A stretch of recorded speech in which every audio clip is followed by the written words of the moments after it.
Welcome in, Green and Growing here on a Tuesday as we record. Steve Sparky Fifer. Follow me on Twitter at Sparky Radio. He is Nathan Marzion. Follow him on Twitter at Nathan Marzion. Of course, don't forget Green and Growing. Normally we record Monday and Thursday nights. This week, little different scenario here on Tuesday night. No big deal. Tell your friends, tell your family members, tell complete strangers. You download it on your Odyssey app or wherever you download your favorite podcast at. And of course, we always usually stream this live like we are tonight on the Odyssey Sports YouTube page. Some news coming from Mark Spears of ESPN saying that the Bucks, Philly, Chicago, Toronto, amongst other teams, apparently have had conversations with the Portland Trail Blazers about acquiring Dame Lillard here at some point. Now, it sounds like they want to get a deal done before their media day, which is next Monday, I believe, which I believe is a lot of guys' media days as well. Memphis is on Monday. The Bucks is on Monday. So they like to get a deal done before Monday. Is that actually going to happen? I'm not quite convinced that's actually going to happen, but they don't want the awkward scenario of, having to answer questions about Dame Lillard still being on the roster. I can't imagine Lillard goes to media day if he is still on the roster otherwise. So I told Marzion, I said, hey, man, if you have some extra time today, see if you can figure out a way to get good old Dame Lillard to the Milwaukee Bucks reasonably, a reasonable trade. Because this is a man here who dedicates himself to the Milwaukee Bucks franchise in one Nathan Marzion and trying to help them out as best they can. They watch all the time, looking for the best advice from Nathan Marzion of what they should be doing. So, Nathan Marzion, I go to you. Did you find the magic soup in order to get Dame Lillard to be with Giannis on this Milwaukee Bucks roster this upcoming season? So I came up with something that I think is decently realistic. I don't think you're going to find a trade that is like slam dunk, boom, this is the trade to make. Because if there was that trade, I feel like it already would have happened by now. And It's just hard to, obviously we don't have the assets to get Dame right now. Like we don't have the picks. And so you'd have to bring in a third team to facilitate those picks. But then basically you need to be willing to find another team that is willing to take, because I don't think the Blazers would want to get Jrue Holiday for Dame Lillard. Like I don't think that helps them. So you kind of would want to send Jrue to a third team, and then that team facilitates picks. The Bucks get Dame. The Bucks give more stuff, plus a couple picks, or plus one pick, plus they're giving Jrue to another team, and that gets them Dame. So you essentially need to find a team that you think would give up some of their future capital, whether it be younger players or picks, to send to the Blazers, because that's what the Blazers want, and they would get like Jrue Holiday back, because I think that's kind of how this trade would have to work. And there's not a ton of teams that really fit that mold to me, but I threw together this one, and it involves the Chicago Bulls, because we know the Bulls they always want to just be good. They don't really prioritize the long run. They don't kind of invest. They don't go all in on the future. They're more of just like, we want to acquire good players. We want to stay relevant. They don't want to just be really bad and have to build for the future. So I was like, maybe they're a team that would give up a young-ish player in Zach LaVine and, a pick or two, and they would be interested in getting Jrue Holiday because they've never had a point guard for the longest time. Like that's kind of the thing they've been searching for. Well, Lonzo Ball's supposed to be that guy, but he's having all kinds of back issues. Yeah. So essentially, in this trade, the Blazers get LaVine, Grayson Allen, and 2 first-round picks. The Bucks get Damian Lillard, and the Bulls get Jrue Holiday, Marjon Beauchamp, and a second-round pick from the Bucks. So the Bucks are essentially giving up Jrue, Grayson, Marjon, a first, and a second, getting Lillard. The Blazers are giving up Lillard, and they're getting LaVine, Grayson, 2 firsts, and one of those is Bulls first, so that could be a good first. And then the Bulls are giving up LaVine and a first for Jrue, Marjon, and a second. I don't know. I mean, again, this isn't some slam dunk trade. I could easily see, teams saying no to this, whether any of these teams. Like I could see the scenario where any of them would be like the Bucks would be like, no, that's a little bit too much to go up for Dame. The Bulls might be like, no, we don't want to get Jrue Holiday, and the Blazers might be like, we want to get even more for Dame. But to me, you get for the Blazers, you get a 5 years younger than Dame player who's good and fits alongside their guys right now, their younger guards, better than Dame does. You get Grace now, and you get 2 first-round picks. And you're for a guy you're trying to trade, I don't think that's bad at all to get for Dame. And then, yeah, obviously the Bucks would. It's kind of a trade where the Bucks are doing anything they can to get Lillard, and then the Bulls are getting a point guard, a younger player, and a second round pick, and giving a first round pick. And that second is an early second, so they're not moving too far down. And they're getting rid of Levine, who it sounds like they've been trying to shop for a while.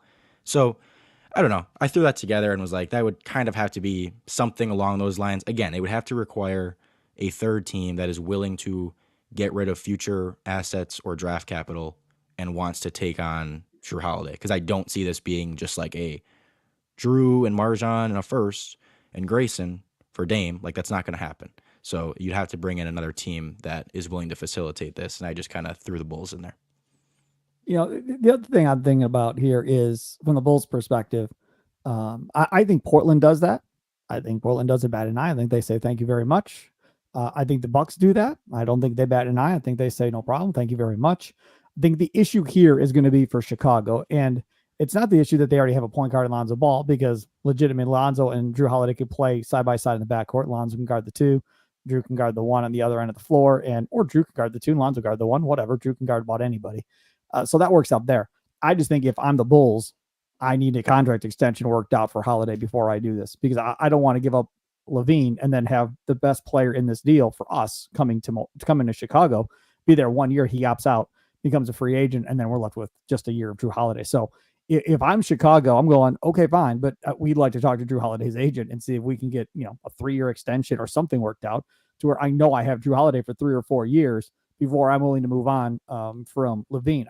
And again, is that something that they would want to do? I have no idea. Beauchamp, it depends on what their opinion of Beauchamp is. If they see something in Beauchamp where they think he can be a star with some development over the next couple of years, maybe that is enough to kind of get that deal done for Chicago.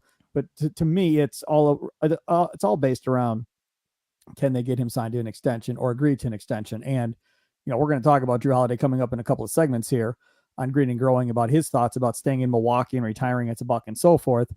And when we get to that, that's gonna be a whole different conversation from a Bucks fan perspective of, do you even want him to be here for the rest of his career? But from a Jrue Holiday perspective, do you really want to spend the end of your career in Chicago with that organization at this point? He may just be like, fuck guys, y'all can do it, but I'm not signing an extension. Like, I'm playing my 1 year, I'm opting out, and then I'll decide if I'm going to retire or if I'm going to still play. But I'm not spending the rest of my time in that organization because, again, they, like you said, they don't have a good track record necessarily of building a winner that plays at a high level. They had Derrick Rose, and they couldn't figure out how to get over the hump. Derrick Rose in his prime prior to him destroying his knee. And so from that perspective, I think that's the hangup, is Holiday, Bulls getting together in a long-term deal. If by any chance of luck that is able to get worked out, then I think maybe this deal can happen, Nathan. I don't think it's as crazy as maybe it sounds. And I think if you're Portland, you love that deal because you got a star player in Levine that can be there with Scoot and be there with some of these other young guys that they have going forward. Yeah, and the Jrue contract thing and the extension thing that's a big holdup for making any, this goes for any team that you're trying to put in as that third team, because that is a huge part of it. Is no team is going to want Jrue Holiday if he's only for no, hold on. I disagree. I think if this is a deal where Jrue Holiday goes to Portland in the deal, and Portland just wants the money back to get rid of the money after a year, right? To just have it off the books after a year. And then he's that mentor to Scoot for 1 year. I think he's good with that. I think he's totally fine with that. Portland, I should say, is totally fine with that. Jrue Holiday may not be fine with that, but Portland would be like, that's fine. We'll take him for a year. Let him mentor Scoot, show him how to watch film, how to run a team, how to be a leader at the NBA level, show him the ropes of, what you should be doing in the community. Face facts, guys.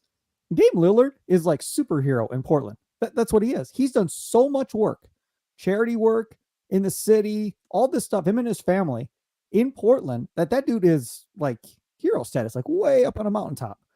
And now you're going to trade him with a bunch of young dudes that have no idea how to do any of this stuff. And I think if you bring in a guy like Jrue Holiday, who knows about working in the community, that has done a ton of stuff in New Orleans, has done a ton of stuff in Milwaukee, knows all about it, being a part of that community, I think that is a great role model, a great mentor for 1 year to have for Scoot to learn from for that 1 year. And then obviously if they're taking Holiday, they're going to want like 3 number 1 picks or whatever the case may be to go along with that. The future assets have to be there. But Portland may be okay taking, Jrue Holiday for a rental essentially for 1 year, knowing he's going to opt out. Yeah, but then how would you get that third team to give first round picks to give to the Blazers, what would that team be getting in return? Because the Bucks don't have much outside of Jrue to give for first round picks that they want to give up, and I don't know what the Blazers would want to give up. So that's why I'm kind of just assuming the Blazers aren't going to end up, trying to get Jrue at all, because let me ask you this. Let me say we throw Brook Lopez into this deal, and he goes to Oklahoma City, and the Thunder. I just don't think at this point right now, I don't think there's a chance the Bucks trade both Jrue Holiday and Brook Lopez. I don't think it's happening. But you get Lillard and Middleton with Giannis. You don't think that's good enough for Giannis to get Dame Lillard? I'm not saying it's not good enough. I'm just saying I don't think the Bucks would consider trading multiple of their core guys right now to get Lillard. When they also know they could. And I'm not saying I'm 100% against it. I'm just saying I don't see them doing it. And I think they'd rather wait, again, as we talked about many times, they have those picks to use next year. I think they'd rather at that point just wait, play it out with this core this summer, and then you've got picks to use next summer to try to make a move, rather than kind of just shake up everything and all of a sudden, okay, you've got Lillard, but then you don't know what the future holds after a couple of years. So I don't know. I just don't see that happening. No, I don't disagree with you that it's probably not going to happen. I mean, the question is, how likely is a Dame Lillard to Milwaukee Bucks trade? I would say not likely. I would say, I don't know, 10%, maybe that's high. I would say maybe a 10% chance of it actually happening, unless there's a third team involved that we're not thinking of that gets involved. And then that becomes a huge factor kind of going forward. Yeah. And when we talked about, as I said, you're probably going to end up needing a team that gives future assets to get a player like Jrue. And I think one of the teams that kind of came to mind was the Clippers. Like if they could get Jrue alongside Kawhi and Paul George, but the problem is they don't have anything young to give to the Blazers that would make it super appealing. They have picks, but like, what are they going to, they have Norman Powell that they're trying to trade. I don't think that's going to move the needle for the Blazers to give up Lillard for Powell and picks and one other guy. Like there's just not, that's kind of why I picked the Bulls, is I was like, I think there's a decent chance that they would kind of take on Jrue and just be like, hey, let's, he's going to keep us relevant. We're going to be a good team. They always are kind of like that. And they have a player in Levine that they have been shopping that is younger-ish and fits a little bit on that Blazers team. So like that, I kind of tried to find a good medium. But again, there's just not many teams out there that, and plus with the Holiday extension stuff, that you're just totally sure like, oh yeah, that team will take on Jrue and give up first round picks to get Jrue Holiday. Like I'm not sure that there's teams out there that would do that. Yeah, and I think that's totally right. And the thing that I look at in this whole deal is, certain guys and how willing are certain guys to be moved here. And we're going to go on to the second topic here, and that's where this is going to come up, because this came from ESPN today, this afternoon. How much does a team stock really rise by adding Dame Lillard? And the reason I ask it is because Marks on ESPN came up with this deal. That I saw that he came up with. Now they asked him about Milwaukee. He kind of poo-pooed it. It's kind of like, yeah, it's probably not going to happen. Then they asked him about Boston. He's got a whole 3-team trade worked out. Milwaukee, it's going to take a third team of Boston. Oh, I got a whole deal worked out for Boston. Let's talk about Boston. It's just same old on ESPN. I feel like I'm watching the same thing over and over again every time I turn on ESPN. Either way, okay. So this is what it essentially looks like on ESPN if they were to do something along these lines. A 3-way trade would essentially involve Phoenix being involved, right? And DeAndre Ayton, along with 4 other players, including Hauser from Boston, would end up going to Portland, okay? Then Brogdon and Williams from Boston would be headed to Phoenix, and Lillard would be headed to the Boston Celtics. So it's 5 players going to Portland. You have Brogdon and Williams going to Phoenix, and then Lillard going to the Boston Celtics. Now, I don't know what you think of such a deal, one way or the other, but I was intrigued by the idea of Aiden being involved in this deal for Phoenix, and essentially going to the Portland Trail Blazers in exchange for Brogdon and Williams from Boston. So they get a big man, plus they get a guy that's capable of running the offense, which Phoenix desperately needs. It makes a lot of sense. It just becomes a deal of, are you willing to move on from DeAndre Ayton? And if you're Portland, do you want him? I think if you're Portland, you do want him. You need a shot blocker. You need somebody to protect the rim for those young guys. I'm not sure he's exactly the shining example of how you want guys to play night in and night out, but either way, he is that big that you want.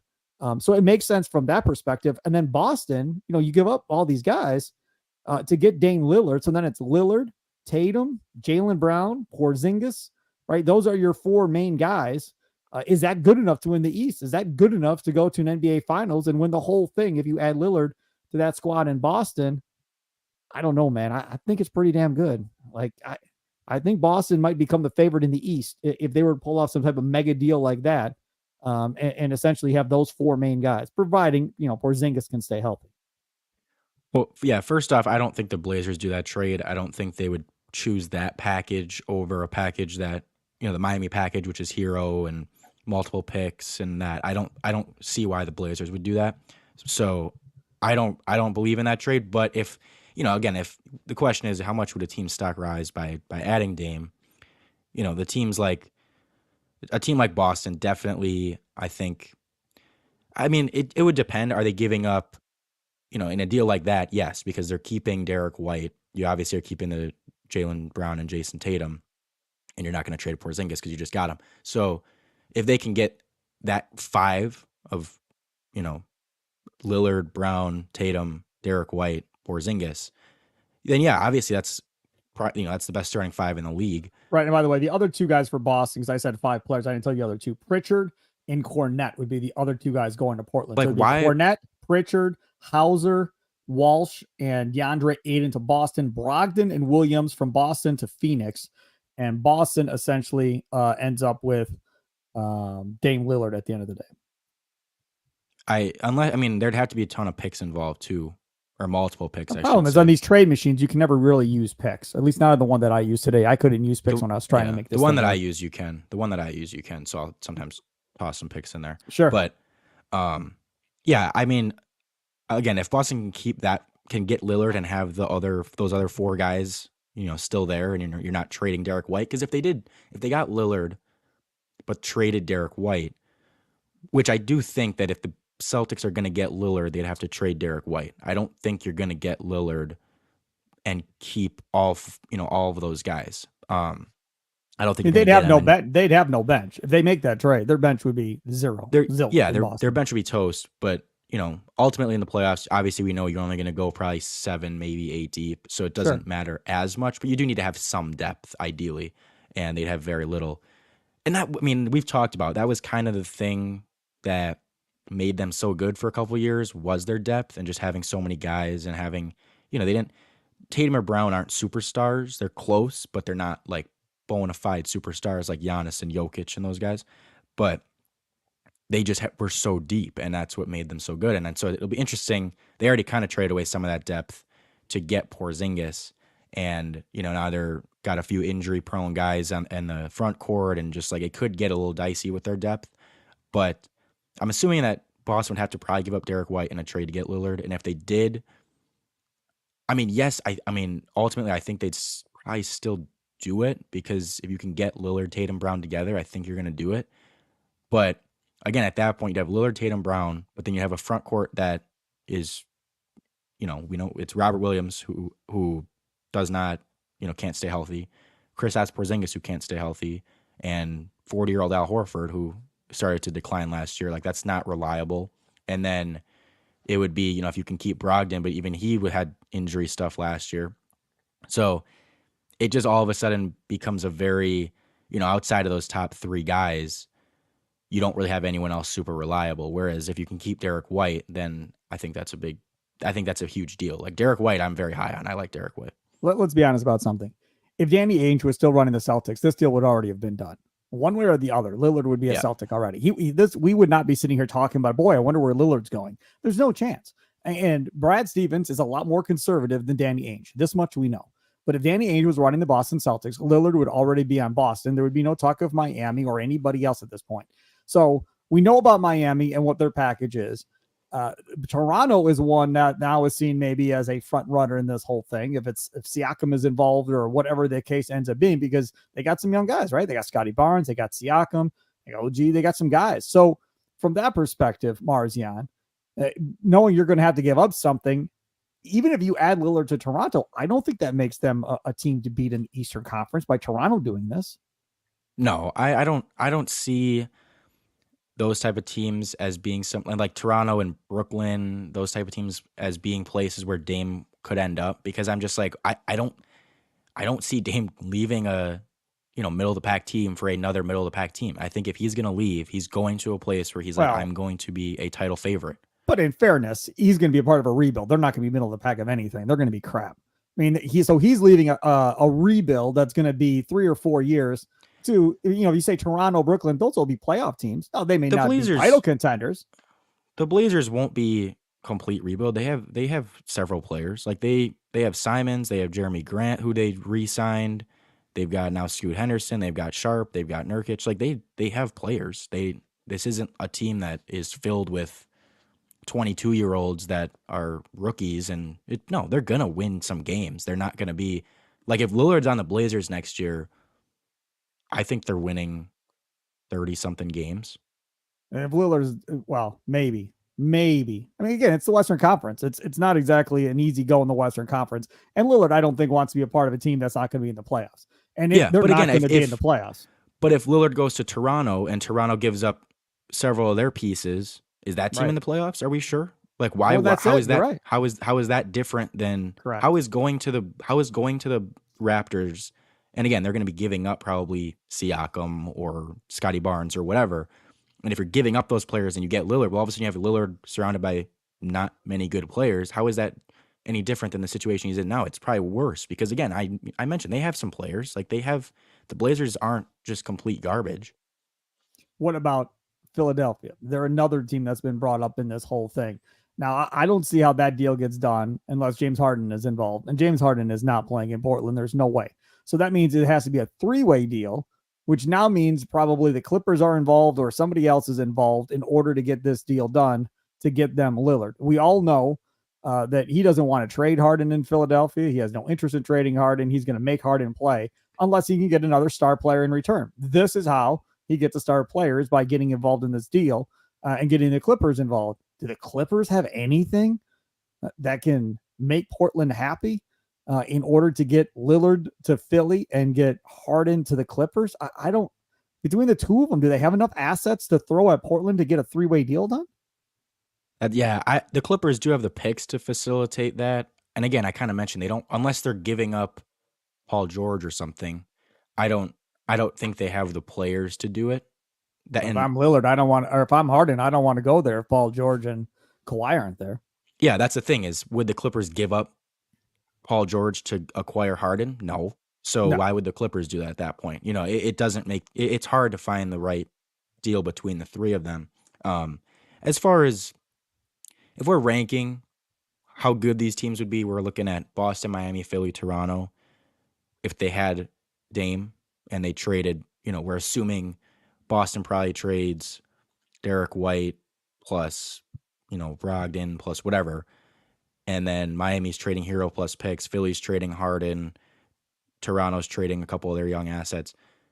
I'm putting them in that order: Boston, Miami, Philly, Toronto. I think that's how I would rank these in terms of how good they are. I don't see Philly being that good. I mean, if they can keep Maxey, yeah, they're going to be good, but I just don't know about like being a championship contender for sure. And we still haven't seen it with Embiid in the playoffs. So that definitely makes me a little bit, less excited about them compared to Miami. If you had Lillard and Jimmy Butler and Bam, I think I believe in those guys in the playoffs more than I would believe in that Philly bunch.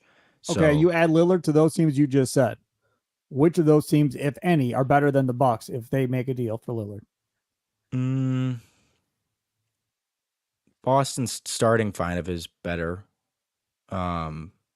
Miami's they're probably better. I think we match up well with Miami, and I think we could match up well with Boston depending on, in terms of defensive matchups, depending on how you use guys. But like, if Lillard goes to Miami, are they probably the better team on paper? I think so, but you can put Jrue on Lillard, who is the best. Like, if you had to handpick one player to put on Damian Lillard, it's Jrue Holiday. So you have Jrue on Lillard, you put Giannis on Jimmy Butler, You got Brook Lopez on bench. Like, you can match up with them. And then you just hope they don't go crazy from three like they did last year. But I don't know. I just think with better defensive matchups, I think the Bucks can match up with that team fine. They just refuse to, the consistent problem we've had. I'm not rooting for Dame to come to the East, but if he did, it would finally be a player in the East that you can use Jrue Holiday's defense on, because we're consistently playing against teams like Boston and like Miami and, even Philly, that they don't really have super strong point guards. Yep. Good point. They're more wing guys. They're more 6'6" guys. Yep. And Jrue's a great defender, but it's just hard for a player of his size to defend a wing. It is. And so it's like in the Boston series, we're constantly putting Jrue on Tatum or Brown, which is just, it's hard for him to defend those guys. And in the Miami series, we're constantly putting him on Jimmy Butler, because it's like you kind of just say, okay, well, Jrue's way better at defense than these other teams' point guard is at offense, so put him on someone else. And that kind of just creates mismatches. Whereas if Miami got Dame, I just think it would be like, okay, there it is. Put Jrue on Dame, obviously. And then all of a sudden you're like, we need to put Giannis on Jimmy. And it just kind of matches up all of a sudden. And so, whereas, again, if you're playing Miami without Dame, I don't know that Adrian Griffin will do this, but I think kind of Bud's philosophy was, well, yeah, Jrue can guard Dame, so we're going to put him, or Jrue can guard Jimmy, so we're going to put Jrue on Jimmy and save Giannis. And it's like, that's not working. Like, you can't do that. But if they had Dame, you're not going to think about putting Jrue on Jimmy, because you're just going to put him on Dame, and you're going to put Giannis on Jimmy. There's part of me that kind of thinks it'd be okay if Dame goes to Miami, because we'd be able to match up with them. All right, let's move on to the next topic. That is one Jrue Holiday. Jim Ozarski with a piece in the Milwaukee Journal-Sentinel talking about Jrue Holiday's want and desire to sign an extension in Milwaukee, stay with the Milwaukee Bucks, and possibly end his career with the Milwaukee Bucks versus, up and retiring. Like, there's been some speculation about him retiring. Sounds like he wants to stay here. The question is, do you want Jrue Holiday to sign an extension and end his career with the Milwaukee Bucks? I guess I will start by saying, sure, I would love to see Jrue Holiday end his career with the Milwaukee Bucks. I'll follow that up by saying I don't think it's possible. I don't think it's going to happen, because I think he's going to be the guy that gets traded in order to get a younger, better piece in here to play with Giannis next summer. I think that's how this goes if they want to keep Giannis. So I'll say, sure, I would love to have him. Great for the community, good on-court guy. Good leader for the most part, good defensively. Yes, I know offensively he disappears at times in the playoffs, but that's not a surprise when you're the third piece next to Middleton and Giannis. That's how this always goes. So from that perspective, yeah, I would love to have Jrue Holiday here long term. I don't think it's going to work out that way, but I'd love to have him. Nathan Marzion, your take. So I do think if you're going to end up making a trade for, a bigger trade, Drew's going to have to be involved. But do you think that if Jrue just re-signs and is here, and assuming he has about the same type of season where he's really good defensively, right? He's good overall offensively, but struggles a bit in the playoffs. But he's just kind of the same Jrue Holiday, and the Bucks have a good season, get decently far in the playoffs. Don't win the finals, but they're close. And he signs an extension. Do you think there's no chance that Giannis is okay with that? That Giannis just stays because he's got Jrue Holiday with him, he's got Khris with him, he's got Brook with him, or do you think Giannis absolutely needs to get someone new in after this season if they don't win? I think Giannis absolutely must have a younger star player with him to convince him. I just so you know, I'm asking, I know we have our opinions of what they want, what they should do, but do you think Giannis himself would be like, if Jrue signs, I don't want to stay here? Or do you think Giannis would be like, okay, cool, Drew's staying, I'll stay? No. Well, I mean, I don't know about all that. I just think that I believe the reports out there that have been out there for the last couple of months that he wants to have a younger star with him going forward, because he's significantly younger than the other three core guys on this team. And he doesn't want to get to a point where, okay, I'll sign a 5-year extension, and then 2 years into it, these guys are breaking down left and right because of their age, can't stay healthy, and now he's screwed because these guys are under long-term contracts. I do think there's something to the aspect of he wants a younger star player to play with here going forward. And if they get him a younger superstar type player, maybe not even superstar, all-star type player that he knows is going to be with them, that's, in their mid to late 20s to play with, I think that's good enough to keep Giannis. But if the plan is we're going to go with these, 31, 32, 33-year-olds and give them all 2 or 3 year extensions. And we're going to go with you. And by the time their deals are done, they're going to be like 36, 37, 38. And you're going to be like 31 or 32 or whatever it is. I don't think that's going to fly. I don't think that's going to get it done. And that's not to say he doesn't like playing with Jrue or he doesn't like playing with Middleton or playing with Brook Lopez. But I firmly believe that man knows that it's a young man's game and they need to get younger here at some point. And that is why John Horst has been banging the drum since the end of the year, talking about wanting to get younger, wanting to get more athletic. Where do you think that's coming from? I mean, obviously, that's not only coming from him, but I guarantee you, Giannis and them have had that same conversation of, if you watch those games last year in the playoffs, we talked about it on this podcast. They looked old and they looked slow. They just did. And, certain guys, maybe they will look better. Maybe Jay Crowder will look better, right? In the limited time he had, he looked horrible. So if he comes back and looks better, fine. But again, he's another old player that in 3 or 4 years, there's no way he's part of this thing.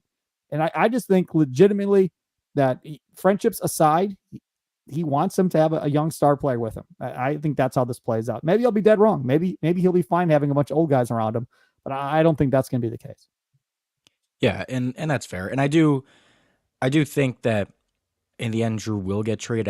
I mean, we've talked about it. I think next summer is that window. I think they know it's their window. But, if they do have a good season, I could see them signing Jrue to an extension, and Giannis is fine with that, and Giannis is happy, and Giannis is like, okay, I'm going to keep going with these guys. As long as they all look good, as long as they all play up to their standard, I could see them. And this would kind of also be if, let's say next summer, they have these picks, but that star player isn't really available, and they're like, okay, we have the option of just trading Jrue and getting someone in here that's different, but it's not some superstar player. Or we just, maybe trade a couple picks and get someone around the fringes, and we sign Jrue to an extension. We've got Middleton, we've got Brook, we've got Giannis. And Giannis, I think Giannis would be okay with that if they told him that. Like, hey, that guy isn't out there right now, and maybe that person does become available next summer. I'm assuming they do, but if they don't, I could see a world where they do just keep it going with Jrue. You can trade him down the road. I think they'd be honest with him and say, we can't guarantee you'll be on this team for the rest of your career, but we'll give you this extension. You're getting this money no matter what. And, we'll see what happens. And then I think Giannis would be okay with that. I think Giannis likes these guys enough that, if he sees they're all still playing well and they got a couple years left on their contract, I think he'd be okay signing his extension. But at the end of the day, I do think Jrue will get traded next summer. That would be my prediction. But I do want to appreciate that we have a very good all-star level player that wants to be in Milwaukee, because that is not something to take for granted.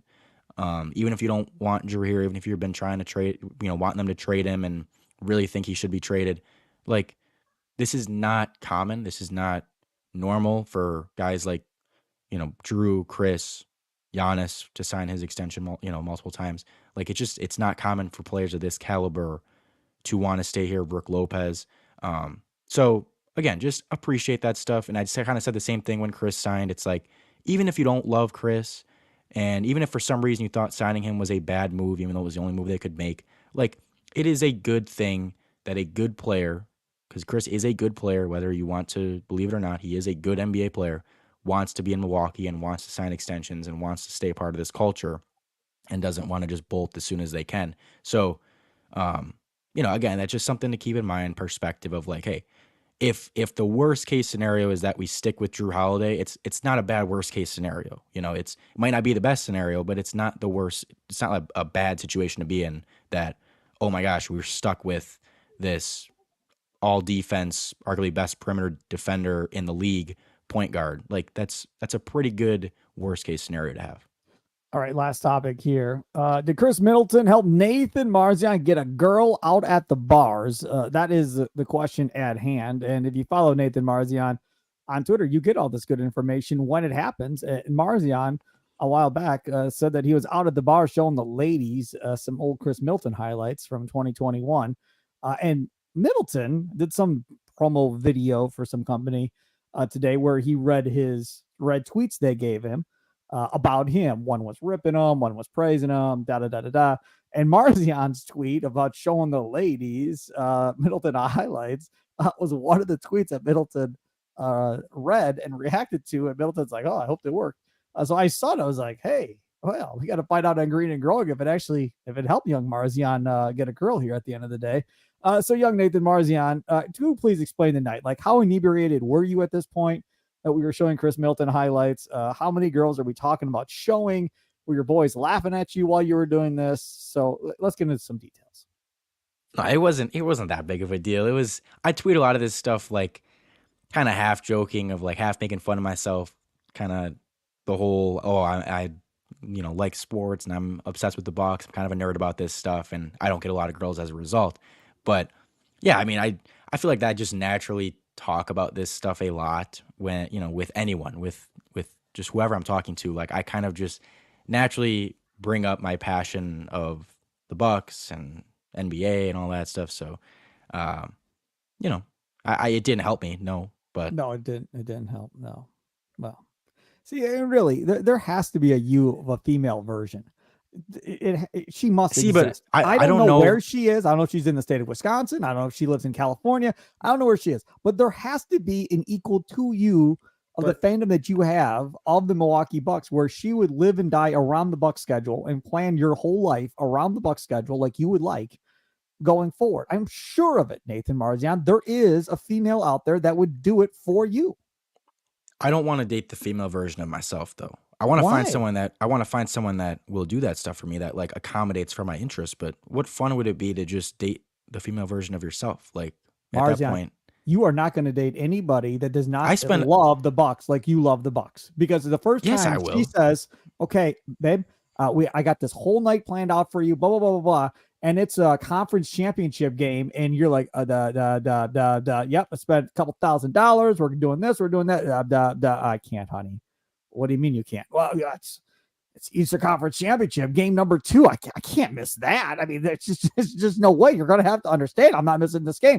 That is where the problem is going to arise. See, that is why you have to find somebody that has your same passion for the Milwaukee Bucks, or you're going to have to pull back a little bit in order to accommodate the woman. I think there's people out there that they don't have the same passion. Like, they're not super into basketball. They're not super into the Bucks, but they like you enough, they'd be willing to accommodate for that. And, obviously there'd have to be some give and take. I'd have to pull back a little bit, but I don't think I have to find someone that likes the Bucks as much as me. I think I could find someone that isn't a Bucks fan, but still is like, okay, I respect that you're a Bucks fan. I respect that you really like this. This is obviously your thing. I will respect that. Just like, I don't know, I'm just trying to think of an example. If some girl really liked The Bachelor, I don't like The Bachelor, but if I liked a girl enough, I would be willing to be like, okay, like, that's your thing. I respect it. I can live with that. So yeah. 1 second. Meet this girl. You're getting along, gone on a bunch of dates. You're like, this is it. She's the one. And then basketball season starts. You go over to her place and she's got her Badger sweatshirt on and she's watching the Badgers play. Are you still talking to her, or do you walk in and go, I can't do this? Turn around and you walk out. I wouldn't even get to that point. That's first date stuff, Marquette, Wisconsin. You asked that on the first date? I'm just kidding. I wouldn't actually ask on the first date, but I do think I would know pretty quickly what her feelings on that are. Because if she was a big Badger fan, I feel like I'd realize that pretty quickly, and I'd be like, that's not going to work. It's not that it's not. I wouldn't even say that it's impossible for me to date someone that's a Badger fan, but it definitely would be like, it depends how passionate about it they are. Because if they're super passionate about it, it would just be annoying. But if they're like, yeah, I like the Badgers, I can live with that. It's not the end of the world. Yeah. He is Nathan Marzion. Oh man, I cannot wait. Because when this boy gets himself a serious girl and all that, I'm going to interview her on the podcast, and we are going to have a lot of fun with whatever girl this ends up being at some point. If I didn't say when, I said if. At Nathan you Marzion. Said when. You said when. Go back and listen. You said when. When. Yes. I meant it. At Nathan Marzion on Twitter, at Sparky Radio as well. Streaming live on the Odyssey Sports YouTube page. And of course, download it on your Odyssey app or wherever you download your favorite podcast at. Also, I do have a special little announcement here at the end. Next week, starting on Monday, I'm starting a new feature. Only available on the Odyssey app. It will be Monday through Friday, every day, Monday through Friday at 11:30 a.m. It's going to be called Sparky Live, and it's going to be available on the Odyssey app only. That's the only place you're going to be able to find this. And then it'll be posted in either the Green and Growing feed or the Kurt and Long feed. I'm not sure where they're posting it, but one of the things. And it's only going to stay up for like 48 hours and then it's going to disappear. But it's going to be every day at 11:30 a.m. for like 15 or 20 minutes. If you want to come hang out with me, talk about the game from the night before, if it's the Brewers, if it's the Bucks, Packers, whatever the case may be. Plus, with the Sparky Live feature, I'll be able to kind of like do post games or do breaking news, whatever the case may be. So if you're out in the Odyssey app, you'll be able to get notifications every time Sparky Live happens. Think of it like Twitter Spaces. That's kind of how they explained it to me. It's kind of like Twitter Spaces, except I'll be able to, and I don't know on Twitter Spaces you can do this or not. Marzion can tell me, but I'll be able to bring you up like a caller on a talk show. So if like you wanted to come on and talk to me that way, you can do that. Can you do that on Twitter Spaces as well? I'm assuming. Yeah, people can like request to join, and then you just let them in. Yep. So the same type of thing. So Sparky Live Monday through Friday, starting next week at 11:30 a.m. Hopefully it's during your lunch and you can hang out and talk and chime in and have a lot of fun with each other. So tell your friends, tell your family about that as well. All right, that'll do it. Enjoy the rest of your day. We'll be back recording again on Thursday night. Have a good one. Toodles.